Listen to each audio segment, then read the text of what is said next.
वंदे मातरम नहीं बोलते हैं, भारत माता की जय श्री राम नहीं बोलते हैं, भारत माता की जय नहीं बोलते हैं, जय हिंद नहीं बोलते हैं, लेकिन जय फिलिस्तीन जरूर बोलेंगे, जय पाकिस्तान जरूर बोलेंगे, जय अफगानिस्तान जरूर बोलेंगे। तो सर ये लोग आतंकवादी विचारधारा रखने वाले लोग हैं। ये लोग अल्लाह के अलावा पता है कहाँ झुकते हैं? आतंकवादी संगठन के सामने। सबसे पहले सदस्यता जानी चाहिए थी, आजीवन काल इनको सजा होनी चाहिए थी। क्यों? क्योंकि अगर ऐसे ये खुले में आज भारत के संसद में नारे लगा रहे हैं तो कल क्या नारे लगा देंगे, किसको क्या भरोसा।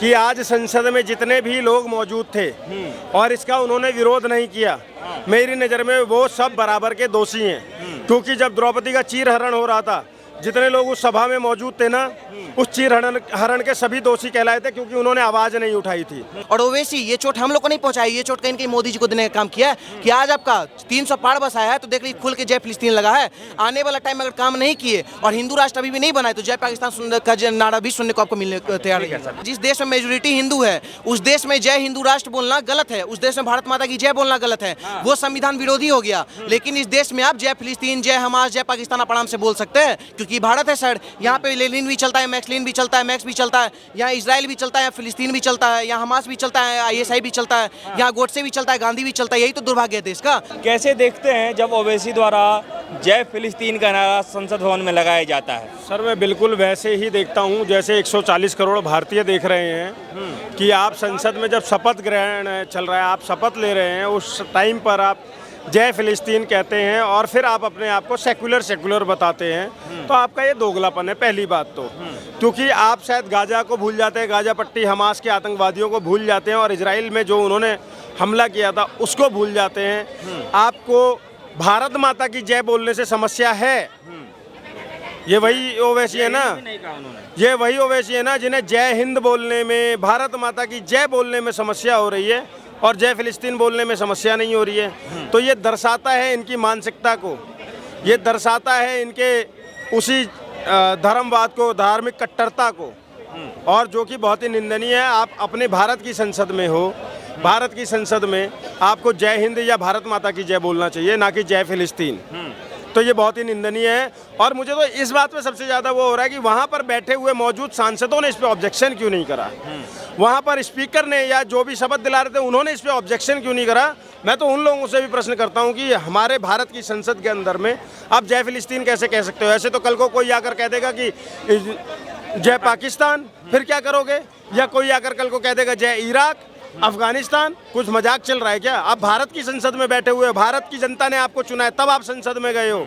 फिलिस्तीन की जनता ने पूछा गया तो मीडिया से बात करते हुए उन्होंने कहा कि असंवैधानिक कैसे है, इसमें क्या असंवैधानिक दिख रहा है? अरे सर, सबसे बड़ा असंवैधानिक यही है कि आप अपने संसद भवन में जिस समय आप सांसद पद की शपथ ले रहे हो, ग्रहण कर रहे हो, अपने संसद भवन के अंदर में आप किसी दूसरे देश को का जयकारा कर रहे हो और अपने भारत माता की जय बोलने से आपके पेट में दर्द होता है, आपको समस्या होती है, जय हिंद बोलने से आपके पेट में दर्द होता है, आपकी समस्या होती है, तो इससे ज़्यादा और असंवैधानिक क्या होगा?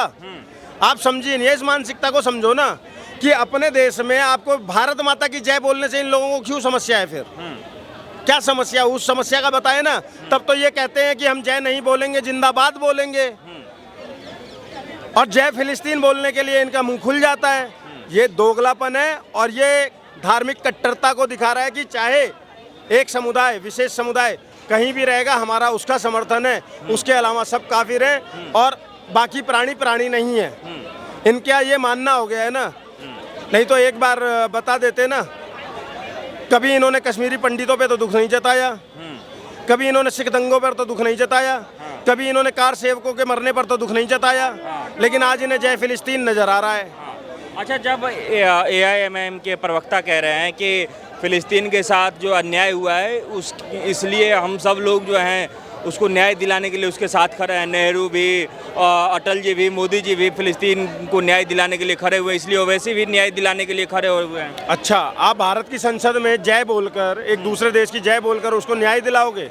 इतना ही न्याय दिलाना, चले जाइए ना फिलिस्तीन, बता देगा इजराइल आपको। और क्या हमास को भूल गए ये लोग? हमास ने जो आतंकी हमला किया इजराइल के अंदर, क्या वहाँ के लोग इंसान नहीं थे क्या जिनको मारा गया? तब कहाँ गई थी आपकी इंसानियत?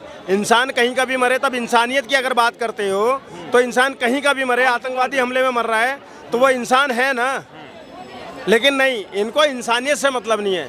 इनको धर्मांधता से मतलब है, इनको अपने मजहब से मतलब है और किसी से मतलब नहीं है। बाकी को मारो काटो कुछ भी करो, ये खुश होते हैं। एक पोस्ट दिखा दे मुझे ये जो इन्होंने इजराइल के पक्ष में किया। और इजराइल भी छोड़ो ना, मैं भारतीय हूँ, मेरे कश्मीरी पंडितों के लिए कब इन्होंने आवाज़ बुलंद करी थी, मेरे कार सेवकों के लिए कब इन्होंने आवाज़ बुलंद करी थी। ये आज तक गोधरा का रोना रोते हैं।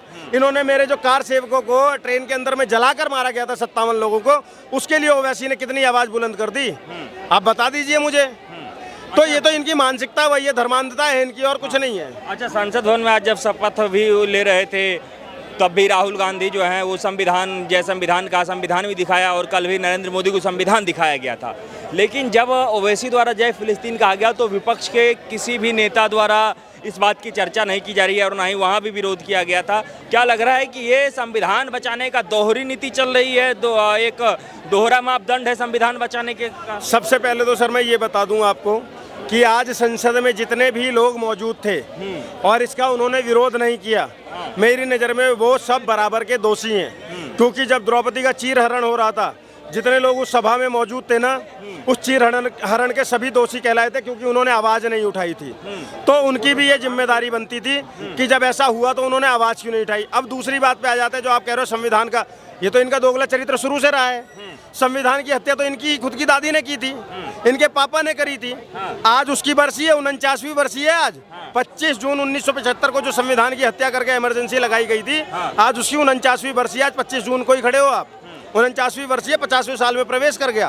तो इससे बड़ा दोहरा वो क्या होगा कि जो हाथ में संविधान दिखा रहे हैं। एक बार अपनी दादी से सवाल पूछा होता ना, दादी क्यों संविधान को खत्म कर दिया था, उस पर कुछ नहीं बोलते ये लोग। अच्छा, कैसे देखते हैं कि जब ओवैसी द्वारा शपथ ग्रहण के दौरान जय फिलिस्तीन का नारा संसद भवन में बुलंद किया गया तो ना ही वहाँ किसी ने विरोध किया और ना ही संविधान बचाने की बात कही वहाँ पे?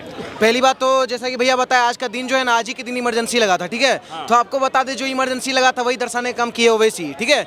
अब सोचने वाला बात है, इस देश का दुर्भाग्य कि ओवैसी जैसा व्यक्ति बोलेंगे, वो जाके संसद भवन में बैठ जाता है, वो जय फिलिस्तीन बोलता है, ठीक है, और वहाँ पे बोलता है, वहाँ कोई विरोध नहीं करता है। क्यों? क्योंकि चुन के उसको लोग बैठाया है। एक मिनट के लिए रोकूंगा। चुने हुए सांसद हैं तो फिर वही चुने हुए सांसद, चुना कौन चुना बताइए तो? जनता चुना है उनको। उसको आपको बता दे 4 लाख वोट तो उसका फेक निकला है। वो सर आपको बता दे कि माइनॉरिटी मेजोरिटी सब मुस्लिम कम्युनिटी को मिला के वोट ले लेता है, वहाँ पहुँच जाता है, वहाँ जय फिलिस्तीन बोलता है। जब इस देश का व्यक्ति जब बोलता था, ओवैसी आज तक भारत माता की जय नहीं बोला है, तो बोलता था मेरे राष्ट्रभक्ति पे शक कर रहे हो। तो भाई कैसे नहीं शक करे? जब तुमको भारत माता की जय बोलने के लिए बोला था तब तुम क्या बोलते थे कि हम जो है सिर्फ अल्लाह के अलावा हम किसी के सामने नहीं झुक सकते हैं, ठीक है। वंदे मातरम नहीं बोलते हैं, भारत माता की जय श्री राम नहीं बोलते हैं, भारत माता की जय नहीं बोलते हैं, जय हिंद नहीं बोलते हैं, लेकिन जय फिलिस्तीन जरूर बोलेंगे, जय पाकिस्तान जरूर बोलेंगे, जय अफगानिस्तान जरूर बोलेंगे। तो सर ये लोग आतंकवादी विचारधारा रखने वाले लोग हैं। ये लोग अल्लाह के अलावा पता है कहाँ झुकते हैं? आतंकवादी संगठन के सामने। अब सोचने वाला बात है, इस देश के मुस्लिम के मेंटलिटी में वो क्या दर्शाना चाह रहा है कि हम फिलिस्तीन का समर्थन कर रहे हैं। अरे फिलिस्तीन को तो दवा मोदी जी भी तो दवा एड्स वगैरह पहुंचाए ना, सब्जी पहुंचाए भाई, उसके लिए कोई दिक्कत नहीं है। लेकिन उसी फिलिस्तीन में हमास जैसा टेररिस्ट ऑर्गेनाइजेशन, उसका तुम क्या बार विरोध किए हो? उसका नहीं किया है, लेकिन जय फिलिस्तीन बोल दिया। और बोल क्या रहा है कि हम बहुत मजलूमों के वजह से आवाज उठा रहे हैं, न्याय दिलाएंगे। तो एक बात बताइए, उसका आवाज केरल में क्यों नहीं उठता है? केरल के मुस्लिम को प्रताड़ित किया जाता है, केरल के हिंदू को प्रताड़ित किया जाता है, केरल, बंगाल और क्या बोलता है बिहार, तमिलनाडु, जहाँ जहाँ प्रकार किया जाता है, तब कहीं नहीं बोलता है जय केरल, जय तमिलनाडु, जय कश्मीर, लेकिन वो सिर्फ जय फिलिस्तीन क्यों बोला? ओवैसी से जब मीडिया ने बात किया तो उन्होंने कहा कि असंवैधानिक कैसे है? मैंने जय मीम, जय भीम और जय तेलंगाना और ऊपर से फिर जय फिलिस्तीन कहा, तो इसमें असंवैधानिक बात कहाँ पे है जो इतना हंगामा मचाया जा रहा है? वहाँ पे उनका रिप्लाई में एक चीज और नारा लगा, पता है क्या? जय हिंदू राष्ट्र। पीछे से आवाज आ रहा था कि संविधान विरोधी, संविधान विरोधी। तो मतलब जय हिंदू राष्ट्र बोलना, जिस देश में मेजोरिटी हिंदू है उस देश में जय हिंदू राष्ट्र बोलना गलत है, उस देश में भारत माता की जय बोलना गलत है, वो संविधान विरोधी हो गया। लेकिन इस देश में आप जय फिलिस्तीन, जय हमास, जय पाकिस्तान आप आराम से बोल सकते हैं, क्योंकि भारत है सर। यहाँ पे लेनिन भी चलता है, मैक्सलिन भी चलता है, मैक्स भी चलता है, यहाँ इसराइल भी चलता है, फिलिस्तीन भी चलता है, यहाँ हमास भी चलता है, ISI भी चलता है, यहाँ गोडसे भी चलता है, गांधी भी चलता है। यही तो दुर्भाग्य है देश का। तो सर एक आइडियोलॉजी तो यहाँ पे है नहीं, अन्य अन्य प्रकार के लोग आइडियोलॉजी लेके आते हैं। ठीक है, लेकिन एक बात बताइए कि संविधान बचाने का के नाम पे राहुल गांधी ने नरेंद्र मोदी के शपथ के दौरान भी संविधान की एक कॉपी दिखाया था, फिर आज उन्होंने जब शपथ लिया तो भी जय संविधान कहा भी और कहना भी चाहिए। और संविधान दिखाया भी, लेकिन जब जय फिलिस्तीन कहा गया ओवैसी के द्वारा तो किसी ने भी संविधान को खतरे में नहीं पाया और संविधान दिखा करके इसका विरोध नहीं किया विपक्ष का। कैसे देखते हैं इन सब चीजों को? पहली बात तो अब राहुल गांधी का कॉपी वाला बात बोल रहे हैं। आपको बता दें, जब वो कॉपी दिखा रहे थे रेड कलर का, उसके पीछे इंदिरा गांधी का फोटो आ रहा था। तो मतलब वो ये चीज दर्शा रहे थे कि जो संविधान को फाड़ने का काम किए, जो संविधान का हत्या करने का काम किए, वो मेरे पीछे बैठी हुई है मेरी दादी नानी। ठीक है, अब सोचने वाला बात है जिसकी दादी जो संविधान का हत्या की हो, जिसकी दादी इमरजेंसी लगा के 1-1 लाख कितना लोगों को नसबंदी करवाई हो, ये इमरजेंसी लगा के पत्रकार को जेल में डाली हो, नेता मोरारजी देसाई हो गए, अटल बिहारी वाजपेयी हो गए या जॉर्ज फर्नांडिस हो गए, सबको जेल में डालने का काम किया, उसका बेटा आ गया संविधान बचाने, उसका बेटा पोता आ रहा है। तो सर ये लोग संविधान विरोधी शुरू से रहे हैं। अगर संविधान के पक्ष में रहते ना तो यूसीसी का समर्थन करते, सीए का समर्थन करते और हिंदू राष्ट्र का भी समर्थन करते। लेकिन ये लोग जब हिंदू का कोई बात आएगा, लव जिहाद पे कानून आएगा, विरोध में खड़े हो जाएंगे। गीता प्रेस को सम्मान मिला रहेगा, विरोध में खड़े हो जाएंगे। सीए कानून आएगा तो बोलेंगे मुस्लिम विरोधी है, जबकि सीए में कहीं एम का भी नाम नहीं है। तो ये लोग सर जितना भी देश हित में कानून आता है उसका ये लोग विरोध करते हैं। अब जब ओवैसी जय फिलिस्तीन बोला है, आने वाला टाइम में जय पाकिस्तान भी बोलेगा ना, तो भी राहुल गांधी की तरफ से एक बयान भी नहीं आएगा कि मेरा संविधान खतरे में आ गया। उसका संविधान तब खतरे में आता है जब यहाँ पे गोडसे जिंदाबाद लग जाता है, जब यहाँ पे भारत माता की जय लग जाता है, जब यहाँ पे जय हिंदू राष्ट्र लग जाता है। अगर आप पीएफआई का समर्थन करिएगा, अगर आप इस देश में पीएफआई का साथ दीजिएगा, आईएसआईएस का सपोर्ट कीजिएगा, हमास का साथ दीजिएगा, तो हम गर्व से आरएसएस के साथ देंगे, क्योंकि आरएसएस टेररिस्ट ऑर्गेनाइजेशन नहीं है। और उसके संस्थापक का अगर जयकारा लगाना है, यहाँ पे बीजेपी के भी बहुत सारे सांसद थे तो वो विरोध कर सकते थे, उन्होंने भी विरोध दर्ज नहीं कराया संसद भवन में। ये क्यों नहीं उठे? हम आम जनता होने के नाते बोल रहे हैं, इस वाला बीजेपी के नेता से क्यों नहीं जाके कर रहे हैं कि ऐसे ऐसे नेता को आप पनाह क्यों दे रहे हैं? आज देखिए ना, वहाँ ओवैसी पहुंच गया है, इधर लालू यादव जो अंटमन बयान बोलता था वो भी वहाँ जीते जा रहा है, यहाँ पे तेजस्वी यादव अनबन बयान देता है वो भी जीता है, शिक्षा मंत्री बिहार का चंद्रशेखर मौलाना चंद्रशेखर वो भी हाइप में है। तो सर ये लोग का जो विरोधी है ना, ये लोग को विरोधी दबाने नहीं आ रहा है। कांग्रेस कहीं ना कहीं मानिए विपक्ष अच्छा नहीं है, लेकिन एक चीज है, अगर आप गोडसे जिंदाबाद लगाते हैं तो सबसे पहला विरोध कांग्रेस करेगा, लेकिन अगर आप पाकिस्तान जिंदाबाद लगाते हैं तो बीजेपी आपका जल्दी विरोध नहीं करेगा, सोशल मीडिया के सहारे रह जाता है। लेकिन इस देश का जनता के जो मन में ठेस पहुंचा है ना सर, इसका चोट जरूर ओवैसी को आने वाला टाइम में मिलेगा। अच्छा जी, मैंने ये सवाल इसलिए पूछा क्योंकि आप भी कई बार बीजेपी के समर्थन में बोलते हुए देखे गए हैं, बीजेपी को सपोर्ट करते रहते हैं।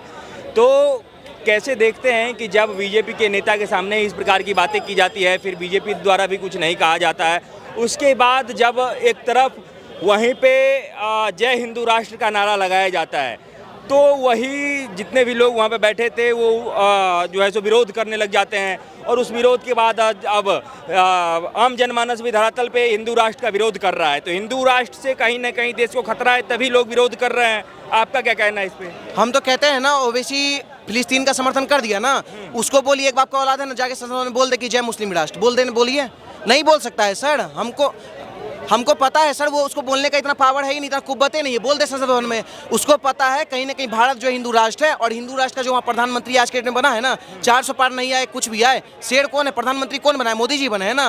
रहने दीजिए सर, उन लोग का लोकतंत्र का देख लीजिए, आज़ादी इस कगार है कि जिस देश का प्रधानमंत्री इजराइल को समर्थन करता है, जिस देश का प्रधानमंत्री फिलिस्तीन को खुल के नहीं बोला है I support Israel, I support फिलिस्तीन, उस देश में वहाँ का विपक्षी बोल रहा है आई सपोर्ट फिलिस्तीन। तो सर ये देश का दुर्भाग्य, आने वाला टाइम में ओवैसी को बहुत बड़ा चोट मिलने वाला है। और कहीं ना कहीं हैदराबाद में जो माधवी लता, जो मुस्लिम के लिए भी काम की, जो हिंदू के लिए भी काम की, हर समाज को लेकर चल रही थी, वो हार गई। जीता कौन? ओवैसी जीता। तो सर ये देश के हिंदू का दुर्भाग्य है, ये देश का हमारा दुर्भाग्य है कि हम लोग के पास ऐसा विपक्ष मिला है जो जय फिलिस्तीन वहाँ बोल के नारा लगा रहा है।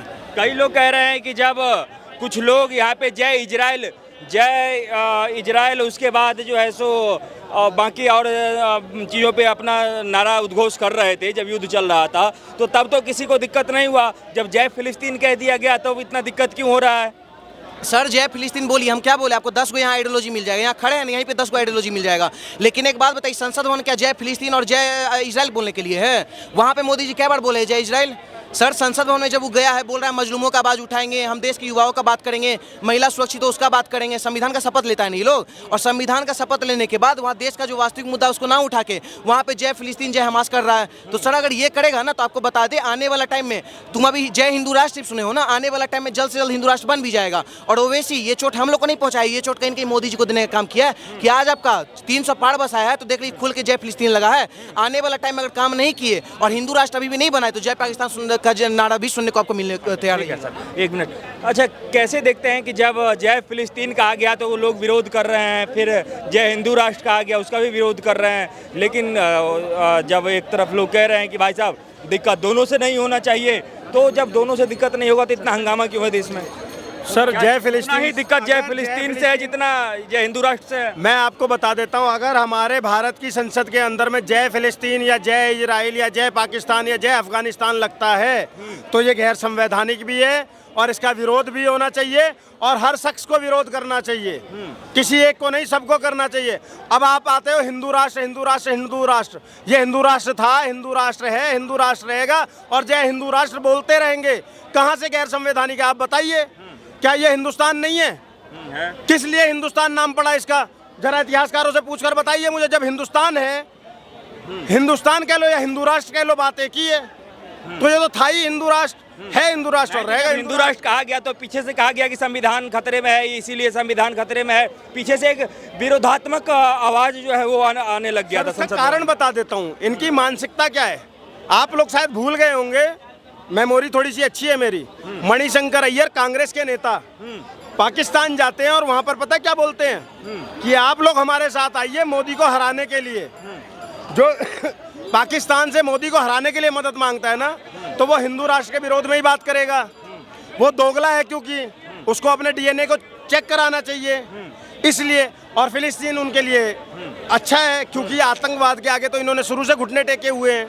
आतंकवादियों से ये डरते हैं, आतंकवादियों से हमेशा से कांग्रेस सरकार डरती रही, तभी तो दिल्ली में, मुंबई में, बेंगलोर में, चेन्नई में, कोलकाता में, जयपुर में सब जगह बम धमाके हुआ करते थे।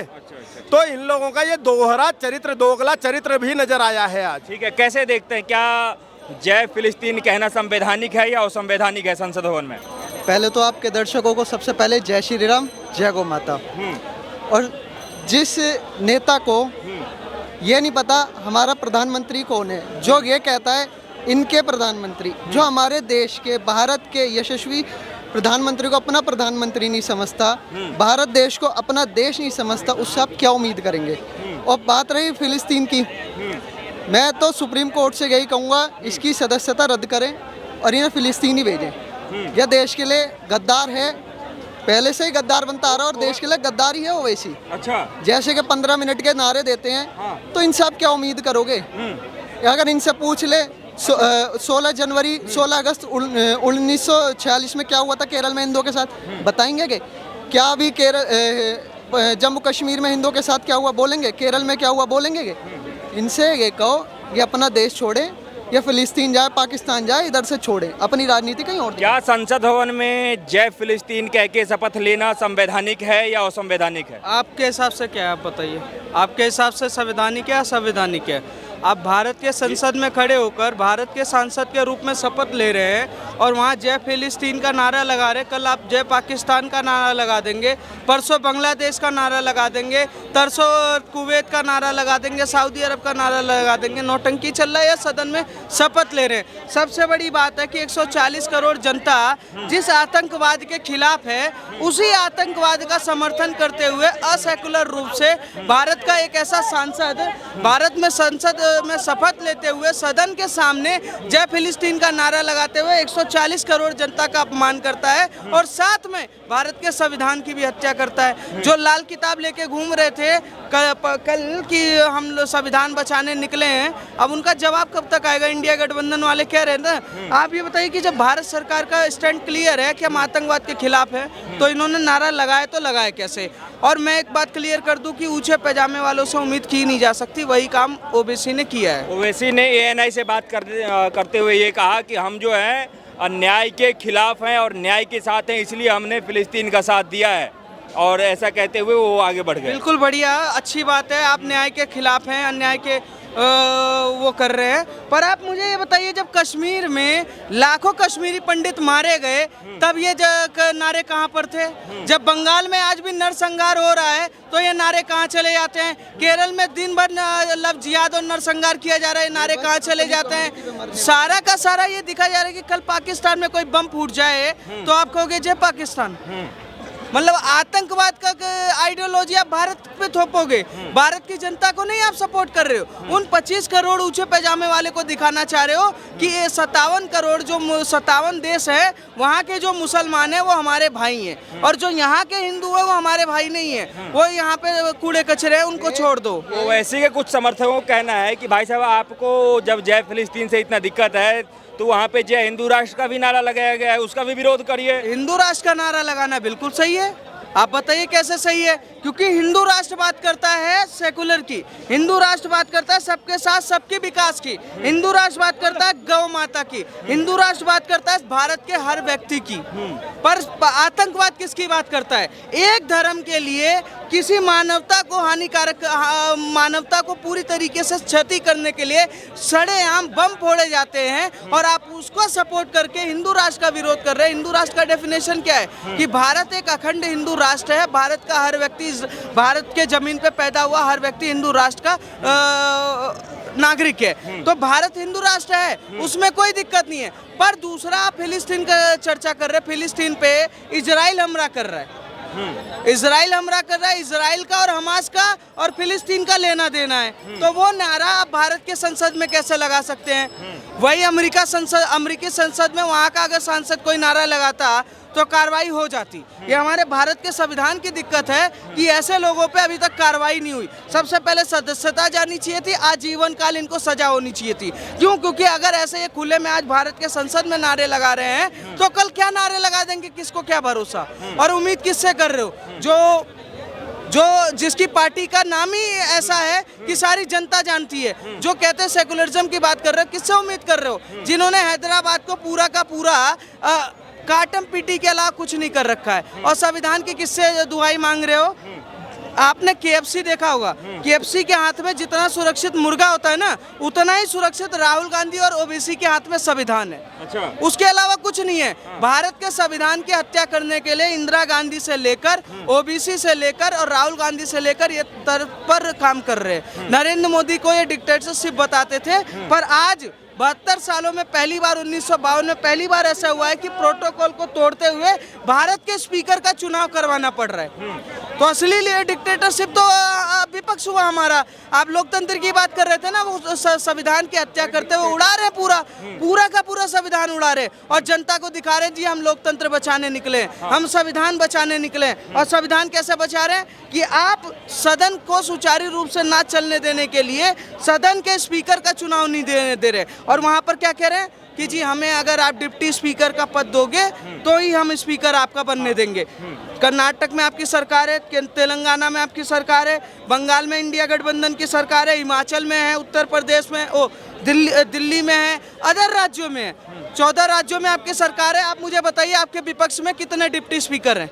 विपक्ष में जो बैठा हुआ कितने डिप्टी स्पीकर है? कहीं खाली है और कहीं है ही नहीं है ना। पर आप भारत के संसद में खड़े होकर क्यों मांग रहे हैं? क्योंकि आज नरेंद्र मोदी के पास थोड़े से सीट कम हो गए। विरोध किसका हो रहा है? नरेंद्र मोदी का। नरेंद्र मोदी का विरोध किस लिए कर रहे हैं? क्योंकि सारा का सारा उनका दुश्मन हो चुका है। वो एक व्यक्ति देश के लिए लड़ रहा है और हमारे लोग चाय चीनी और पानी और सब्जी के लिए लड़ रहे हैं। इसके अलावा कोई ऑप्शन बचा ही नहीं है। अच्छा, क्या भारत के संसद में जय फिलिस्तीन कहना ये दूसरे देशों में क्या इमेज खड़ा कर रहा है? क्या यहाँ पे संविधान को मजबूती से दिखाया जाएगा वहाँ पे, या फिर भारतीय संसद की तौहीन होगी? देखिए, टुच्चे सांसदों के नारे लगाने से भारत के 140 करोड़ जनता के सम्मान में 1% भी कमी नहीं आने वाली है। OBC वो टुच्चा सांसद है जिसको गलती से चुना जाता है। वहाँ की जनता पागल है कि वो वहाँ से चुन के ऐसे असेकुलर आदमी, सर असेकुलर आदमी को चुनकर आप जैसे भेज रहे हैं, अनपढ़ आदमी को आप चुनकर भेज रहे हैं तो पता चलता है। पर भारत के किसी भी तरीके से सम्मान में कोई भी वो नहीं है, क्योंकि भारत हमेशा आतंकवाद के खिलाफ थी, है और रहेगी। आतंकवाद के खिलाफ भारत पहले भी लड़ रही थी, आज भी लड़ रही है। हालांकि पहले क्या होता था कि कमजोरी टाइप से लड़ते थे, आज का ऐसा है कि पूरी तरीके से लड़ रहे हैं। क्या जय फिलिस्तीन कहना आतंकवाद का समर्थन देना है? बिल्कुल समर्थन देना है, क्योंकि फिलिस्तीन को सपोर्ट, हमास को अगर कोई सपोर्ट कर रहा है तो वो फिलिस्तीन की जनता कर रही है। पाकिस्तान से आतंकवादी थोड़ी ना बन के आ रहे हैं। अगर दिल्ली में कोई आतंकवादी संगठन होगा तो वो दिल्ली का ही तो जनता में से कोई चुन चुना के आ रहा होगा। उसी तरीके से फिलिस्तीन की जनता में से ही कोई चुन चुना के आया हुआ है। तो हम फिलिस्तीन को दोषी नहीं दे रहे, हम उस वहाँ बैठे हुए आतंकवादी संगठन को दे रहे हैं कि फिलिस्तीन को बगावत करना चाहिए, सबसे पहले हमास का खात्मा करना चाहिए। कई लोगों का कहना है जब इसी देश में जय हिंद जय इजराइल का नारा लगाया गया तब किसी को कोई दिक्कत नहीं हुई, और जब जय फिलिस्तीन कहा गया तो लोगों को दिक्कत हो रही है। नहीं, जय हिंद और जय इजराइल का नारा लगाना एकता की बात है। जय फिलिस्तीन का नारा लगाना उसमें हमास का सपोर्ट करना है। फिलिस्तीन भोग क्यों रहा है? क्योंकि हमास की वजह से भोग रहा है। हमास को साइड कर दो, फिलिस्तीन आज हमारा यार है। हम एक नारा लगाते हैं, अरे फिलिस्तीन से कोई बैर नहीं, अब हमास तेरी खैर नहीं। तो फिलिस्तीन से भारत का कोई बैर नहीं है, पर हमास की कोई खैर नहीं है। इस बात का पूरा हम सपोर्ट करते हैं, और हमें ये उम्मीद होगी कि भारत के नए स्पीकर ओबीसी के ऊपर जल्द से जल्द कार्रवाई करें। AIMIM के प्रवक्ता का कहना है कि आप पहले के पूर्व के प्रधानमंत्री ले लीजिए, नेहरू जी ले लीजिए, उसके बाद जो है मोदी जी ले लीजिए, सब जो है फिलिस्तीन के समर्थन में रहे, इसलिए अगर ओवैसी फिलिस्तीन के समर्थन में आ गए तो क्या दिक्कत है? फिलिस्तीन के सपोर्ट में आप पाइए ना, आप तो न्याय और अन्याय की बात पे आ गए ना। फिलिस्तीन से बैर नहीं है, पर हमास से तो थोड़ी ना सपोर्ट करेंगे। हमास पे फिलिस्तीन में जो बमबारी हो रही है किसके कारण हो रही है? वहाँ के आतंकवादी संगठन के वो हो रहा है ना, पूरा का पूरा आतंकवादी संगठन ही तो वो उसको चला रहा है। पहले इजराइल पे हमला करता है हमास, अब इजराइल जवाब दे रहा है, तो क्या दिक्कत है? जब हमारे कश्मीर में इतने लोग मारे गए तो ये इंडिया गठबंधन और AMI के प्रवक्ता ये वो इनका बयान तब नहीं आया, अब बयान आ रहा है इनका। मुझे इस बात का बड़ा वो हो रहा है कि कल को कुवैत हो गया, कोई भी मुस्लिम राष्ट्र हो गया, तो अगर आतंकवाद के उसमें रहेगा तो आप उसका नारा भारत के संसद में कैसे लगा दोगे? भारत का संसद मंदिर है, और भारत के मंदिर में आप शपथ ले रहे हो। भारत के से जुड़ी हुई आपको मुद्दे उठाने का काम है। आपका काम ये नहीं है कि आप शपथ लेते हुए फिलिस्तीन और एजेंडा का काम करोगे। आप चुनाव जीत चुके, चुनाव जीतने के बाद आपको कार्य करना चाहिए, विकास पे काम करना चाहिए। और ये सबसे बड़ा दुर्भाग्य है कि ऐसा सांसद ऐसे दुर्भाग्यपूर्ण सदन के सामने कार्य कर रहा है।